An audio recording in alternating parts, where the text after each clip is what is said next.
Let him who hath understanding reckon the number of the beast, for it is a human number. Its number is 666. Fala galera do canal Rock Aviation, tudo bem com vocês? Galera, hoje nós vamos estrear um novo quadro no canal. Esse quadro é uma série que vai mostrar quem são os astros da música, do cinema, da televisão, que tiveram algum contato com a aviação, que foram pilotos ou que foram proprietários de aeronaves. Se você gosta desse tipo de conteúdo, se inscreva aqui no canal, ative o sininho para receber as notificações, já vai tascando seu like aí, que é para o YouTube entender que esse vídeo é legal e repassar para todo mundo, beleza? Então bora pro vídeo. E para o episódio inicial dessa nova série, nós vamos estrear falando sim deles, todos os Air Force One, os aviões da banda mais icônica de heavy metal, o Iron Maiden. O Iron, para quem não sabe, é uma banda fundada pelo baixista Steve Harris na Inglaterra em 1975. Na década de 70, galera, a Inglaterra era o celeiro de várias bandas de rock, inclusive o Black Sabbath, o Led Zeppelin, Rolling Stones, The Who, uma baita gama de banda boa, banda duca. Era considerado, naquela época, em 70, a meca do rock and roll. A primeira formação do Iron, além do baixista Steve Harris, tinha Dave Sullivan e Terry Rance nas guitarras, Ron Rebel Matthews na bateria e Paul Day nos vocais. De 76 até 1981, vários músicos notáveis passaram pela banda, como os vocalistas Dennis Wilcock e Paul Dayano, os bateristas Barry Thunderstick e Doug Sampson, e os guitarristas Bob Sauer e Tony Parsons. Em 1981, já com Adrian Smith e Dave Murray nas guitarras, o vocalista Paul Dayano é demitido da banda por problemas com álcool e drogas. Então chega na banda um rapaz franzino, com apenas 23 anos de idade, mas dono de uma das vozes mais icônicas do rock mundial. Esse rapazinho era nada menos do que Mr. Bruce Dickinson.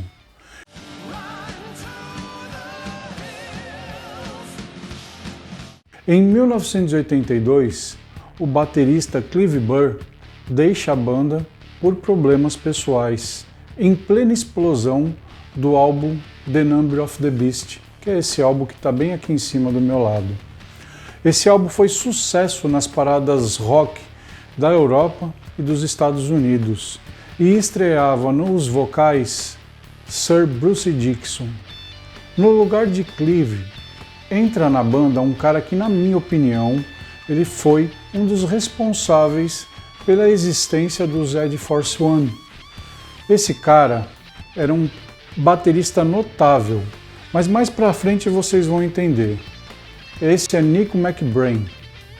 A banda segue nessa formação até 1993, quando Bruce sai da banda para seguir em um projeto solo.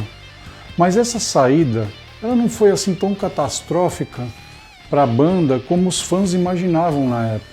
Foram feitas diversas audições e em janeiro de 1994 entra para a banda Blaze Bayley, que era vocalista e fundador da banda Wolf's Bane.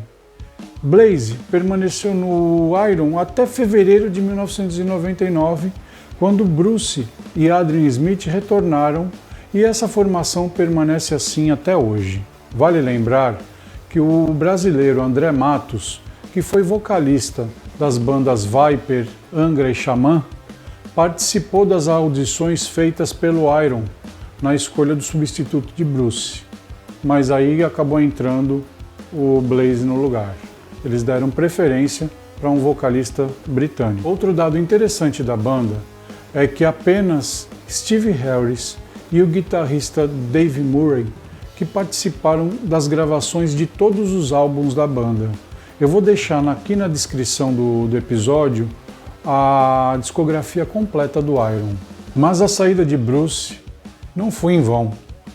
Essa saída para sua carreira solo lhe rendeu 6 álbuns e o mais icônico deles foi o Balcio Picasso com o single Tears of the Dragon.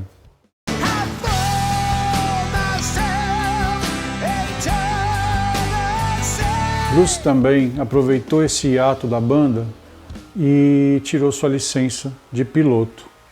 Bruce Dickinson declarou por diversas vezes que ama a aviação desde criança. Porém, o caminho para o assento de comandante não foi assim tão fácil. Ele declarou também em diversas outras entrevistas que ele era totalmente inútil em física e matemática, assuntos que poderiam ter aberto as portas, por exemplo, da Royal Air Force para ele. Mas aí ele acabou, apesar da sua aversão por coisas que andam, ele acabou servindo nos cadetes do Exército. Sua primeira exposição aos controles de um avião veio com um voo realizado em Jersey, junto com o baterista, lembra o Nico McBrain? Sim, ele mesmo. Ele que estava aprendendo ali naquela época a pilotar, ele voava um Piper Cherokee e tirou a sua licença antes de Bruce, na década de 80. Mas Bruce só teve contato direto com os comandos de um avião no início dos anos 90, quando ele estava de férias com a família na cidade de Kissimmee, na Flórida, ali nos Estados Unidos, próximo a Orlando, e fez uma aula experimental de $30. Após essa aula, Bruce parou e pensou: se o baterista da minha banda pode pilotar um avião, por que eu não posso? Eu também posso pilotar um avião. O amor que ele já tinha pela aviação ficou ainda mais forte e o pegou em cheio. Foi na Ardmore Flight School, lá em Auckland, no sudeste de Auckland, na Nova Zelândia, que ele começou a ter as aulas práticas para a PPL, que é a Private Pilot License, num Cessna 150. Ele fez os módulos de ATPL. ATPL é a Airline Transport Pilot License, que é a carteira de piloto comercial, que a gente fala aqui no Brasil, na Bristol Ground School. No meio desse caminho aí, ele checou sua carteira de INVA, de instrutor de voo, lá nos Estados Unidos. Os primeiros voos na carreira de piloto comercial foram a bordo de um Twin Pioneer da Air Atlantic. O Twin Pioneer é uma aeronave bimotor com motores radiais lá da década de 50. A Air Atlantic é uma companhia aérea inglesa com sede no aeroporto de Coventry, que opera uma série de aeronaves clássicas como o DC-3, DC-6, eles têm alguns ATRs 42 e 72 também. Eles fazem operações para o transporte de passageiros e para o transporte de cargas também. A entrada de Bruce nas operações de jato de passageiros veio quando um amigo lhe fez um convite, que era piloto comercial baseado em Cardiff, no país de Gales.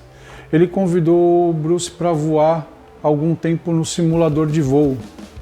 E quando a habilidade de Bruce se tornou evidente nesse voo, ele foi convidado pelo capitão de treinamento que estava ali presente, que assistia tudo que o Bruce estava fazendo, para se juntar a ele na British World Airlines. A British World Airlines, ou BWA, foi fundada em 63, com o nome de British United Air Ferries, e só obteve o nome BWA em 1993, devido a 2 recuperações judiciais em mudança nos nomes. Algumas aeronaves que a BWA teve em sua frota foram os Vickers Vicon, os ATR-72, Beechcraft 11-500, Boeing 737-300 e 757-200. Após os atentados de 11 de setembro e com muitas dificuldades financeiras, a BWA encerrou as atividades.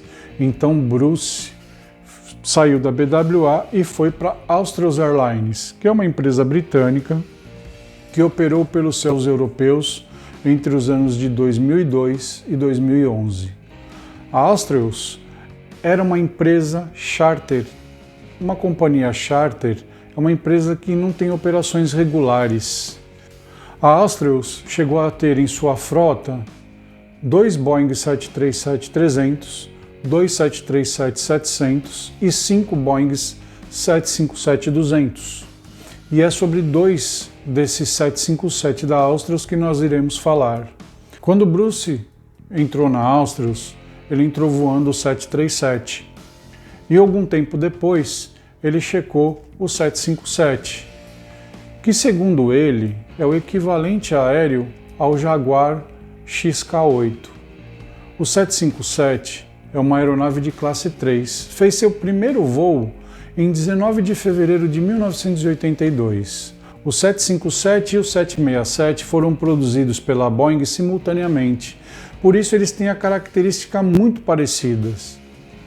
Ele tem alcance de 7.223 km, possui dois motores Rolls-Royce RB211, com pouco mais de 16 toneladas de empuxo cada um, ou 166,9 kNforça.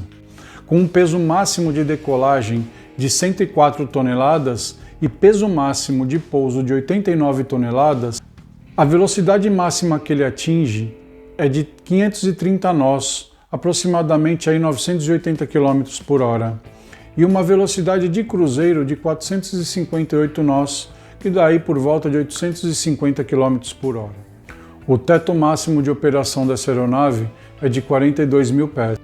Foram construídas 809 unidades do 757-200 Full Pax e 186 do 757-200F, que é o 757 de carga, num total de 995 aeronaves. Em operação hoje, existem 452 aeronaves voando.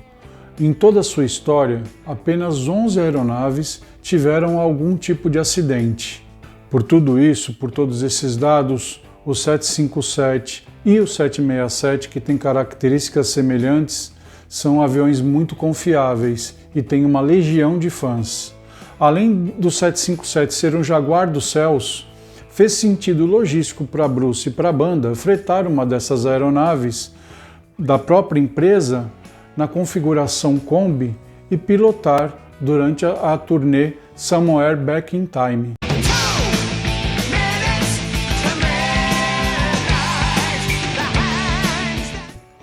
Essa turnê aconteceu nos anos de 2008 e 2009. Claro que ele não pilotou sozinho. Algumas tripulações revezavam durante a turnê quando ele estava mais cansado, mas a maioria dos voos foi Bruce que pilotou.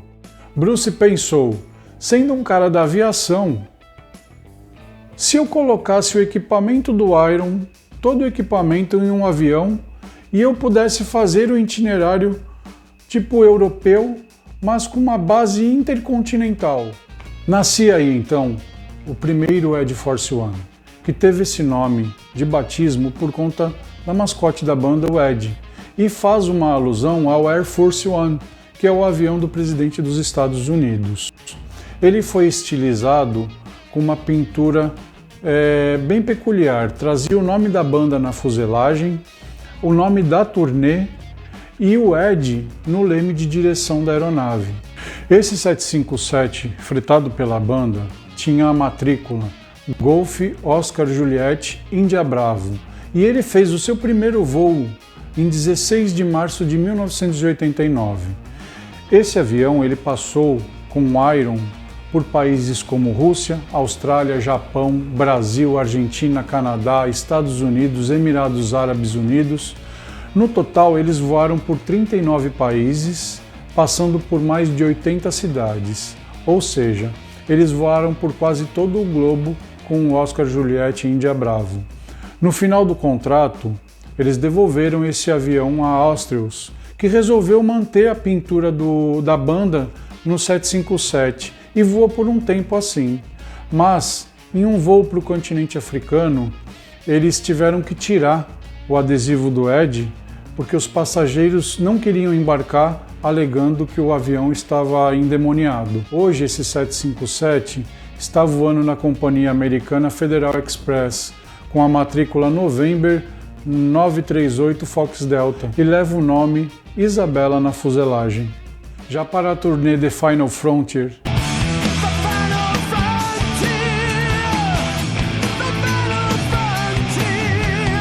que rolou nos anos de 2010 e 2011, outro 757-200 da Áustria foi alugado pela banda, com a matrícula Golf Sierra Tango Romeo X-Ray e com as mesmas características do primeiro Air Force One. Porém, essa aeronave era mais nova. Fez o seu primeiro voo em 8 de maio de 1982. Era equipado com o mesmo tipo de motor do primeiro Air Force One, os poderosos Rolls-Royce RB211. Teve sua pintura estilizada com o nome da banda, o nome da turnê e o ED no leme de direção da aeronave. Essa turnê passou por 45 países e mais de 90 cidades, transportando toda a banda, equipe técnica e equipamentos. O Tango Romeo X-Ray não teve um final tão feliz quanto o Juliette India Bravo, que foi o primeiro Air Force One. Em 2016, ele foi estocado na cidade de Phoenix, no Arizona, e teve suas peças canibalizadas para reposição. No jargão aeronáutico, ele virou panela de pressão. Mas nem o Iron e nem Bruce pararam por aí. Em novembro de 2011, a Astros fechou as portas, encerrando assim suas atividades, e Bruce emplacou em outros projetos aeronáuticos, como a criação da Cardiff Aviation, que mais tarde mudaria o seu nome para Cardiff Aviation. A Cardiff fornece serviços de manutenção e reparos de aeronave e treinamento de tripulação para empresas aéreas, como a empresa aérea islandesa Atlanta Icelandic e para a Royal Malaysian Air Force. Em setembro de 2015, o Iron lança o álbum The Book of Souls, que chega em primeiro lugar nas paradas de sucesso tanto americanas como inglesas.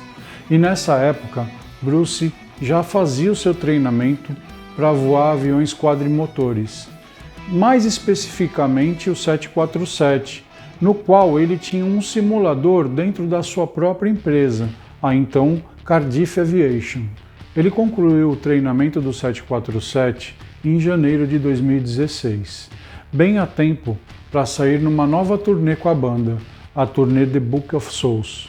Com maior quantidade de equipamentos, devido à turnê The Book of Souls incluir algumas das encenações mais elaboradas da carreira da banda, e com o encerramento das operações da Astros, a banda fretou da Atlanta Icelandic um Boeing 747-400.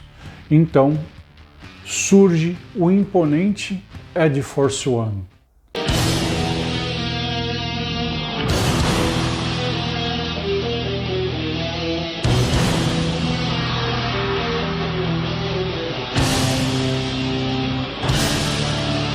O icônico 747 de matrícula Tango Fox Alpha Alpha Kilo tem dois decks. No deck inferior ficou toda a equipe técnica, produção e tripulação. O upper deck ficou reservado para a banda com poltronas que viravam cama, ou seja, elas reclinavam 180 graus, além de serem muito espaçosas. O interior era totalmente estilizado nas cores da banda, com os assentos em preto e detalhes com o nome Air Force One. Aliás, os detalhes não estavam só nas poltronas, mas nos lenços das comissárias, nos uniformes da tripulação, nos guardanapos, nos copos, na parte externa do avião, gráficos para o The Trooper Alley, que é a cerveja do Iron, o jogo Legacy of the Beast do Iron Maiden e o nome de cada cidade que o Maiden passou durante essa turnê. E claro, a cerveja servida a bordo foi a The Trooper. As características do 747-400 são tão incríveis e impressionantes quanto o seu tamanho, com capacidades de carga e autonomia muito maior que o do 757. O Alpha Alpha Kilo é uma aeronave nova, fez seu primeiro voo em 5 de março de 2003. Ele está equipado com 4 poderosos motores General Electric CF680, com 28 toneladas de empuxo cada um, ou 232 kNf. O 747-400 tem o peso máximo de decolagem de 363 toneladas e o peso máximo de pouso de 260 toneladas, ou seja, muito mais que o 757. Com alcance de 13.450 km, ele pode operar num teto máximo de 41.000 pés. A sua velocidade máxima é de 533 nós ou 988 km por hora, e sua velocidade de cruzeiro é de 492 nós ou 913 km por hora. Foram fabricadas 695 unidades do 747-400. Dessas, 239 estão operando e somente 12 sofreram algum tipo de acidente. Então, dá para entender o porquê o Iron optou pelo 747 nessa turnê. Eles voaram pelas Américas do Norte, América Central, América do Sul, Europa, Ásia, Oceania e fizeram shows em 117 cidades. Os voos apareciam nos radares e nos aplicativos de rastreio de voo, como o FR-24, como Flight 666. Para quem não sabe, 666 foi o single de um dos álbuns de maior sucesso da banda, o The Number of the Beast, que é esse álbum que está bem aqui. Ao final da turnê, o Iron encerrou o contrato com a Atlanta Icelandic e devolveu o 747 para a empresa, que descaracterizou o avião, e hoje ele voa pela companhia Saudi Arabian Airlines, que é baseada na cidade de Jeddah, na Arábia Saudita.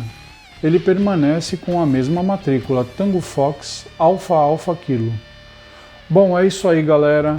Espero que vocês tenham gostado desse vídeo, espero que vocês tenham gostado dessa série. Estou deixando aqui outros 2 vídeos do canal para vocês curtirem. Coloque aí nos comentários quais os aviões de bandas, de cantores, de atores que vocês gostariam de ver aqui no canal, galera. Se você gostou desse vídeo, deixa seu like, compartilha, que é para o YouTube entender que vocês estão gostando e a gente poder fazer mais vídeo como esse para vocês, galera. É isso aí, galera. Valeu!